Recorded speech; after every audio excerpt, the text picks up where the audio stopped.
സ്വാഗതം ശ്രീമതി ഉർവശി. താങ്കൾ ചെന്നൈയിലാണല്ലോ. പക്ഷേ കേരളത്തിൽ ഇപ്പോൾ സംവിധായകൻ രഞ്ജിത്ത് ചലച്ചിത്ര അക്കാദമി ചെയർമാൻ പദവി ഒഴിയണമെന്ന ആവശ്യം ശക്തമായിക്കൊണ്ടിരിക്കുകയാണ്. സർക്കാർ സമ്മർദ്ദത്തിലാണ്. സാംസ്കാരിക മന്ത്രി സജി ചെറിയാൻ രഞ്ജിത്തിന് അനുകൂലമായി സംസാരിക്കുകയും ചെയ്തു. പരാതി എഴുതി നൽകിയിട്ടില്ല, അതിനാൽ കേസ് പറ്റില്ല എന്ന് പറയുകയാണ്. എന്താണ് താങ്കൾക്ക് ഈ വിഷയത്തിൽ പറയുവാനുള്ളത്?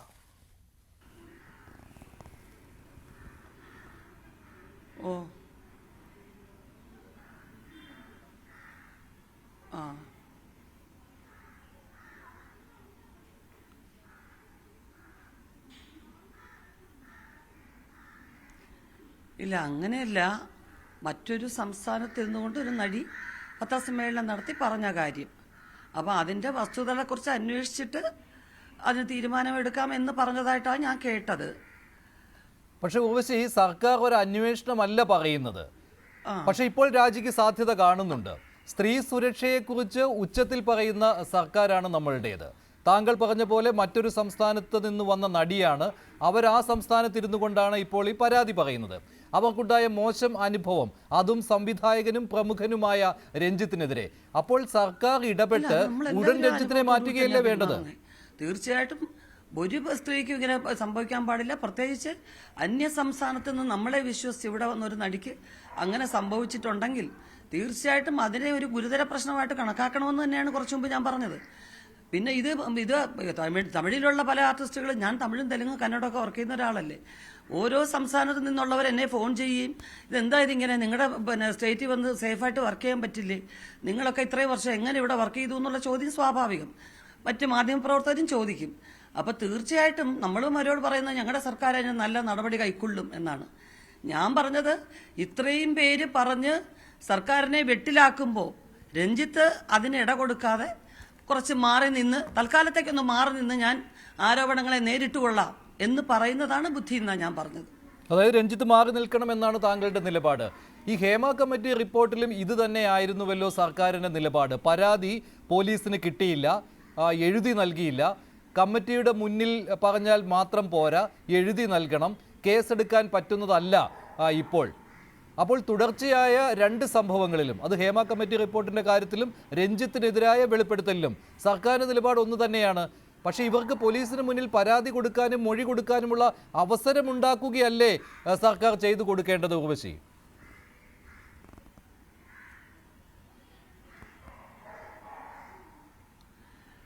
മഞ്ജുഷ, ഞാനിപ്പോൾ കുറച്ചു മുമ്പേ പറഞ്ഞ ഉത്തരവും ആ ചോദ്യവും തന്നെ മഞ്ജുഷ ഇപ്പോൾ റിപ്പീറ്റ് ചെയ്യാണ്. ഞാൻ ചോദിച്ചത് അതാണ്. ഒരു പ്രത്യേക സാഹചര്യത്തിൽ സിനിമയിലെ ഒരുപറ്റ സ്ത്രീകൾ, മലയാള സിനിമയിലെ എല്ലാ നടികളുടെയും എല്ലാ ഡിപ്പാർട്ട്മെന്റിലെ സ്ത്രീകളുടെ വക്താക്കളായി ചെല്ലുകയും ഞങ്ങൾക്ക് നീതി വേണം, ഞങ്ങളുടെ പ്രശ്നങ്ങൾ പറയാൻ ഞങ്ങൾക്കൊരു വേദി വേണം, അല്ലെങ്കിൽ ഒരു കേൾക്കാൻ ചെവി വേണം എന്ന് പറയുകയും അന്ന് ബഹുമാനപ്പെട്ട മുഖ്യമന്ത്രി എടുത്ത ശക്തമായ തീരുമാനമാണ് ഇതിൻ്റെ ഒരു ജസ്റ്റിസിന്റെ മുമ്പിൽ ഇരകളുടെ പേര് വെളിപ്പെടുത്താതെ അവരുടെ പ്രശ്നങ്ങൾ പരിഹരിക്കപ്പെടാനൊരു അവസരം കൊടുക്കണമെന്നുള്ളത് മുഖ്യമന്ത്രിയുടെ ഏറ്റവും നല്ല തീരുമാനമാണ്. അപ്പോൾ അതന്ന് ചെയ്തു. പക്ഷെ പിന്നീട് അത് പൂഴ്ത്തിവെക്കപ്പെട്ടപ്പോൾ തീർച്ചയായിട്ടും മുഖ്യമന്ത്രി മാത്രമാണ് വെട്ടിലായത്, മറ്റാരുമല്ല. എന്തുകൊണ്ട് ഈ 4.5 വർഷം ഇത് പൂഴ്ത്തിവെക്കപ്പെട്ടു എന്നുള്ളത് നേരിടേണ്ടി വന്നതും അദ്ദേഹം മാത്രമാണ്. ഇപ്പോൾ ഇത് പുറത്തു വന്ന സ്ഥിതിക്ക് കുറെ പേജുകൾ വെട്ടിമാറ്റി എന്ന് പറയുമ്പോഴും വെട്ടിലാകുന്നത് വീണ്ടും മുഖ്യമന്ത്രി തന്നെയാണ്. അപ്പോൾ തീർച്ചയായിട്ടും മുഖ്യമന്ത്രി ഇന്നലെയൊക്കെ പറഞ്ഞതനുസരിച്ച് കോടതിയുടെ പരിഗണനയിലാണല്ലോ കേസ്. ഇപ്പോൾ വനിതാ കമ്മീഷൻ കക്ഷി ചേർത്തിട്ടുണ്ട്. അപ്പോൾ അതിനി കോടതി എന്ത് പറയുന്നു ആ നിർദ്ദേശത്തെ ഞങ്ങൾ അംഗീകരിക്കുമെന്ന് പറഞ്ഞതായി ഞാൻ കേട്ടുള്ളൂ. അല്ലാതെ ഇനി ഓരോ നടികളും തനിച്ച് പരാതി കൊടുക്കണമെന്ന് പറഞ്ഞത് ഞാൻ കേട്ടിട്ടില്ല. കേൾക്കാതെ എനിക്ക് എങ്ങനെയാ ഉത്തരം പറയേണ്ടതെന്ന് അറിയില്ല. മാത്രമല്ല, ഓരോരുത്തരും പരാതി പറഞ്ഞാൽ അവരുടെ പ്രൈവസി പോകരുത് എന്നുള്ളത് കൊണ്ടാണല്ലോ അത് അവരുടെ പേര് പോലും വെളിപ്പെടുത്താതെ ഒരു കമ്മീഷന്റെ മുമ്പാകെ റിപ്പോർട്ട് കൊടുത്തത്. പിന്നെയും അത് വീണ്ടും പരാതി കൊടുക്കട്ടെ എന്ന് പറഞ്ഞാൽ എവിടെ പോയി പരാതി കൊടുക്കാൻ? കൊടുത്ത പരാതികളെ പൂഴ്ത്തി വയ്ക്കപ്പെട്ട സ്ഥിതിക്ക് ഇനി എന്ത് പരാതി? അങ്ങനെ പറയുമെന്ന് തോന്നുന്നില്ല മുഖ്യമന്ത്രി. സിനിമയിലെ സംഘടനകൾക്ക് മുഖവശി ഇതിൽ ഉത്തരവാദിത്തമുണ്ടല്ലോ. അമ്മ നിലപാട് പറഞ്ഞു ഇരകൾക്കൊപ്പം എന്ന്. പക്ഷെ വെറുതെ അങ്ങനെ പറഞ്ഞാൽ മതിയോ? ഫെഫ്കെ ആകട്ടെ, സാങ്കേതിക വിദഗ്ധരുടെ സംഘടന, ഇതുവരെ ഒന്നും പറഞ്ഞിട്ടുമില്ല. അമ്മയുടെ നിലപാട് തന്നെ ഇതുവരെ പരാതിയൊന്നും കിട്ടിയില്ല അമ്മയ്ക്കെന്നാണല്ലോ. അങ്ങനെയാണോ പറയേണ്ടത്? അമ്മയിൽ പരാതി പറഞ്ഞിട്ടും അനുകൂലമായി ഒന്നും നടന്നില്ല. അതുകൊണ്ടല്ലേ ഈ നടിമാർ കമ്മിറ്റി മുൻപാകെ പോയി പരാതി പറഞ്ഞത്? പരാതി കൊടുത്തോ ഇല്ലയോ?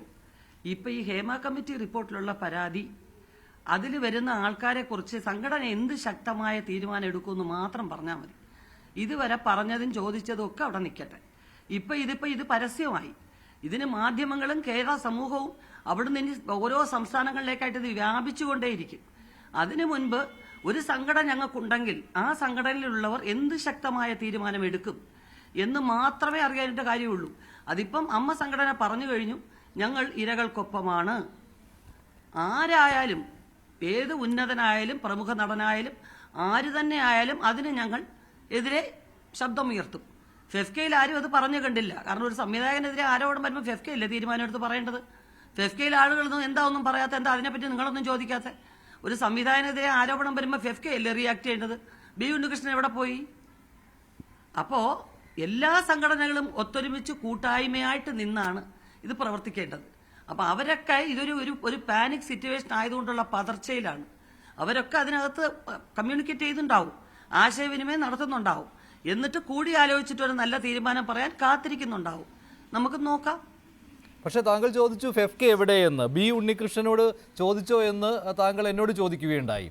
പക്ഷേ അമ്മ തന്നെ പ്രതികരിച്ചത് 5 ദിവസം കഴിഞ്ഞാണ്. ഫെഫ്ക പ്രതികരിക്കാൻ തയ്യാറാകുന്നില്ല എന്നുള്ളതാണ് ഉർവശി വാസ്തവം എന്ന് പറയുന്നത്. ഞങ്ങൾ വിളിക്കുന്നുണ്ട്. ഇരകൾക്കൊപ്പം എന്ന് പറഞ്ഞ് അമ്മയങ്ങ് ഒഴിയുന്നു. വേട്ടക്കാരൻ്റെ പേര് പറയണമെന്ന് പോലും അമ്മ പറയുന്നില്ല. ഇതെന്ത് നീതിയാണ് നടക്കുന്നത്? നടിമാർ അത് കഴിഞ്ഞും രംഗത്തെത്തിയിട്ടുണ്ടല്ലോ. അൻസിബയെ പോലെയുള്ള ആളുകളൊക്കെ വേട്ടക്കാരുടെ പേരും പറയണമെന്ന്. അല്ല, എന്താണെന്നറിയാമോ, അവർ പ്രതികരിക്കും. ഇതിപ്പോൾ എന്താന്ന് വെച്ച് കഴിഞ്ഞാൽ ആ കമ്മിറ്റി റിപ്പോർട്ടിലുള്ള പുരുഷന്മാരുടെ പേരുകൾ ഒരിക്കലും പുറത്തേക്ക് വന്നിട്ടില്ലല്ലോ. വരാതെ ഇങ്ങനെ വെറുതെ നമ്മളങ്ങനെ അന്തരീക്ഷത്തിൽ എങ്ങനെയാണ് എഴുതുന്നത്? ഇതിന്റെ ഒരു മറുപടി ഇന്നലെ സിദ്ദിഖ് പറഞ്ഞു കഴിഞ്ഞു. ഞങ്ങൾ ആ കമ്മിറ്റി റിപ്പോർട്ടിനെ കുറിച്ച് ചോദിച്ചിട്ടുമില്ല, അവരത് തന്നിട്ടുമില്ല, അല്ലെങ്കിൽ ആ റിപ്പോർട്ട് എന്താ വൈകുന്നതെന്നുള്ളതിനെ കുറിച്ച് ഞങ്ങൾ പ്രഷറൈസ് ചെയ്തിട്ടില്ല എന്ന് പറഞ്ഞു കഴിഞ്ഞു. പിന്നെ ഇനി എന്ത് മറുപടി? ഇങ്ങനെ ഒരു കമ്മിറ്റി എന്തായാലും കുറച്ച് സ്ത്രീകൾ വന്നല്ലോ, അവരുടെ കാര്യങ്ങൾ എന്തായി? അത് അമ്മയുടെ അംഗങ്ങൾ തന്നെയാണ് അവരിപ്പോഴും. അവർ വേറെ ഒരു സംഘടന സ്ത്രീകൾക്കായിട്ട് തുടങ്ങിയത് മറ്റൊരു സംഘടന. അതുകൊണ്ട് അമ്മയുടെ അംഗങ്ങളല്ലാതാവൂ എന്ന് ചോദിച്ചില്ലെന്ന് അദ്ദേഹം തന്നെ പറഞ്ഞല്ലോ. പിന്നെ ഇനി എന്താ നമ്മൾ ചോദിക്കാനുള്ള? ശരി, പക്ഷേ ഇത് സംഘടനകളുടെ ഒരു രക്ഷപ്പെടൽ തന്ത്രമാണല്ലോ. താങ്കൾ പറഞ്ഞു ഈ WCC അംഗങ്ങൾ എന്ന് പറയുന്നത് അമ്മയിലെ തന്നെ അംഗങ്ങളായിരുന്നുവല്ലോ എന്ന്. ഒരു ചോദ്യവും അമ്മ ചോദിക്കുന്നില്ലല്ലോ എന്നുള്ള കാര്യവും. മിണ്ടാതിരിക്കാം എന്ന തന്ത്രം അമ്മയ്ക്കുണ്ടായിരുന്നു എന്നുള്ള കാര്യം വ്യക്തമാണല്ലോ. ഫെഫ്ക ഇപ്പോൾ രഞ്ജിത്തിന്റെ കാര്യം കൂടി വന്നതോടെ മൗനത്തിൽ ഒളിച്ചിരിക്കുകയാണ്. അത് ഏത് കമ്മിറ്റി അത് കണ്ടെത്തിയാൽ എനിക്കറിയാൻ വയ്യ.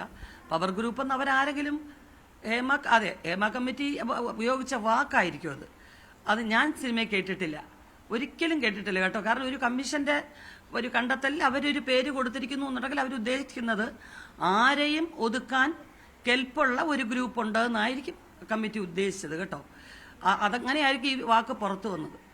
ഒരു ഹൈ പവർ കമ്മിറ്റി എന്ന് പറഞ്ഞൊന്ന് വേണം എന്ന് ഇടയ്ക്ക് നടികളൊക്കെ ആവശ്യപ്പെട്ടതായിട്ട് ഞാൻ കേട്ടിട്ടുണ്ട് കുറച്ച് വർഷങ്ങൾക്ക് മുമ്പ്. എല്ലാ ഡിപ്പാർട്ട്മെന്റിൽ നിന്നും കുറച്ച് ആൾക്കാരെ ചേർത്തുകൊണ്ട്. പക്ഷെ അത് പ്രായോഗികമല്ലാന്ന് തോന്നിയത് കൊണ്ട് തന്നെ അത് ഉപേക്ഷിക്കപ്പെട്ടു എന്നാണ് എൻ്റെ വിശ്വാസം. അല്ലാതൊന്നും കണ്ടിട്ടില്ല. മാഫിയ ഉണ്ടോ എന്ന് എനിക്കറിയില്ല. എന്നെ സമീപിക്കുന്ന ഡയറക്ടേഴ്സ് അല്ലെങ്കിൽ നിർമ്മാതാക്കൾക്ക് ഞാൻ എന്താ പറയുക ഇഷ്ടപ്പെട്ട കഥാപാത്രങ്ങൾ ചെയ്യാമെന്ന് സമ്മതിക്കുന്നു, അഭിനയിക്കുന്നു, അത്രയേ ഉള്ളൂ. ഈ പവർ ഗ്രൂപ്പിനെ കുറിച്ച് താങ്കൾ പറഞ്ഞതുകൊണ്ടാണ് ഒതുക്കാൻ ഒരു ടീം ഉണ്ടെന്നാണല്ലോ. ഇക്കാര്യം ഇതിനു മുൻപ് മലയാള സിനിമയെക്കുറിച്ച് പരാതി ഉള്ളതുമാണ്. ഇപ്പോൾ തിലകൻ ചേട്ടനൊക്കെ പറഞ്ഞ കാര്യം തന്നെയാണ് ഇത്.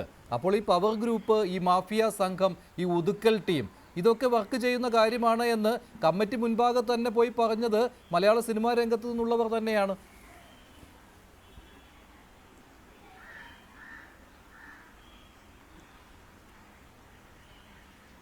അല്ല, എന്താന്ന് വെച്ചാൽ ഇതിപ്പം പവർ ഗ്രൂപ്പ് എന്തെന്ന് വെച്ചാൽ എന്തെന്നേ അറിയാതെ ഞാനങ്ങനെ പവർ ഗ്രൂപ്പിനെ പറ്റി മറുപടി പറയും.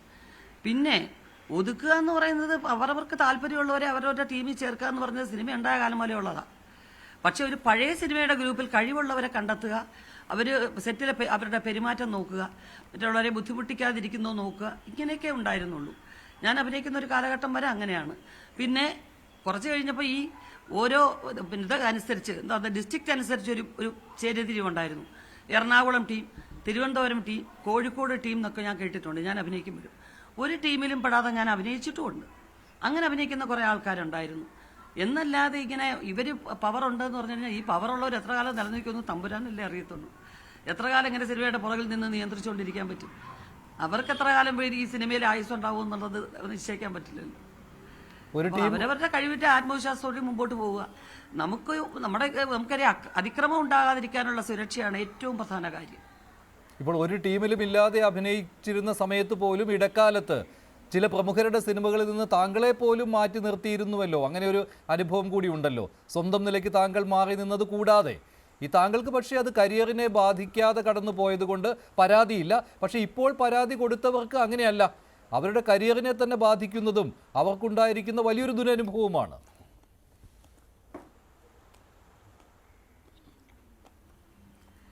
അല്ല, ഇപ്പം ഞാൻ 95-ന് ശേഷം ഞാനായിട്ട് തമിഴ്, തെലുങ്ക്, കന്നഡത്തിലേക്ക് കുറെ കൂടുതൽ ശ്രദ്ധ ചെലുത്തിയത് ഞാൻ എൻ്റെ പേഴ്സണൽ തീരുമാനമായിരുന്നു.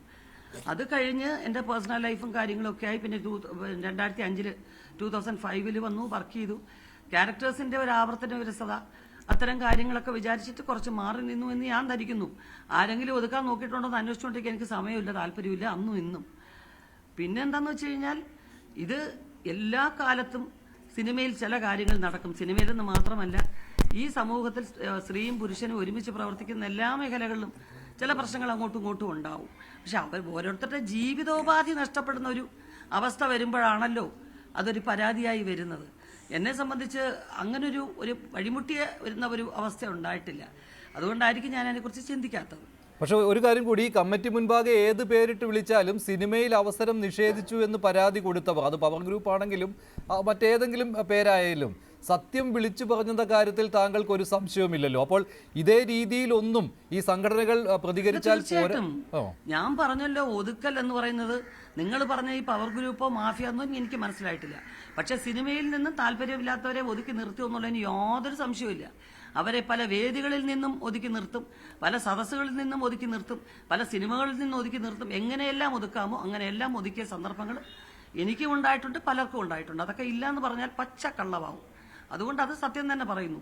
എനിക്ക് പിന്നെ ഞാൻ പല ഭാഷകളിൽ വർക്ക് ചെയ്യുന്നു. എൻ്റെ കുടുംബത്തേക്ക് തിരിച്ചു വരണം. ഒരുപാട് കാലം ഇങ്ങനെ സിനിമാ സെറ്റുകളിൽ നിന്ന് ഓടി ഓടി നടന്ന ഒരാളായിരുന്നു ഞാൻ. അങ്ങനത്തെ ഒരു ഗ്യാപ്പ് വേണമെന്നുള്ളതുകൊണ്ട് ഞാൻ ചിന്തിക്കുന്നില്ല എന്നേ ഞാൻ പറഞ്ഞു. ശരി, നന്ദി ഉർവശി, ഇത്രയും നേരം സംസാരിച്ചതിന്. അതിൽ ഈ രഞ്ജിത്തിനെ സർക്കാർ സംരക്ഷിക്കുന്ന കാര്യത്തിലും അതുപോലെ തന്നെ ഹേമ കമ്മിറ്റി റിപ്പോർട്ടിലും സ്വന്തം നിലപാട് വ്യക്തമാക്കുകയായിരുന്നു ശ്രീമതി ഉർവശി.